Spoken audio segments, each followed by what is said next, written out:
Prime minister Balendra शाहलाई सधैँ समर्थन छ। तर यो अहिले सहकारी पीडितहरूको पैसा जुन तरिकाले बाँडिरहेको छ नि, लाइक आफ्नै 190 तोला सुन बेचेर दिएको जस्तै, त्यो पैसा चाहिँ कहाँबाट आएका, त्यो पैसाको सोर्स चाहिँ के हो पीडितहरूले न्याय पाउनुपर्छ, उनीहरूको पैसा ब्याक हुनै पर्छ। तर जसले खाएको छ त्यो मान्छेलाई पक्रेर ल्याएर सजाय दियो रे त्यो पैसा फिर्ता गर्न लाउनु चाहिँ सरकारको जिम्मेवारी हो क्या। जसले पैसा खाएको छ, जसले ठगेको छ, ऊ चाहिँ मोज मस्तीमा इनोसेन्ट फेस बनाएर उहाँ पार्लिमेन्टमा बसिरहेको छ क्या। अनि यता सहकारीको अर्थ पनि थाहा नहुने जनताहरू चाहिँ रात दिन मेहनत गरेर 2 रुपियाँ कमाएको पैसाबाट तिरेको ट्याक्सले चाहिँ त्यो ठगारहरूले खाएको पैसा तिर्नु पर्ने कस्तो बाध्यता हो क्या यो चाहिँ। अब यसरी दुनियाँले खाएको ठगेको पैसा सरकारले दिने हो भने त यस्तो केसहरू धेरै छन् नि।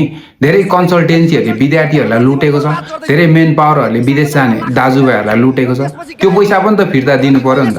आखिर दिँदो रहेछ सरकारले। आफै चोर अनि आफै पुलिस भएपछि साँच्चीकै काम गर्न गाह्रो हुन्छ क्या। अब यस्तो बेलामा पनि जनताले एलर्ट गराउनुको सट्टा है र जै जै गरिराखो भने चाहिँ साँच्चीकै तिनीहरू पनि देशद्रोही नै हुने।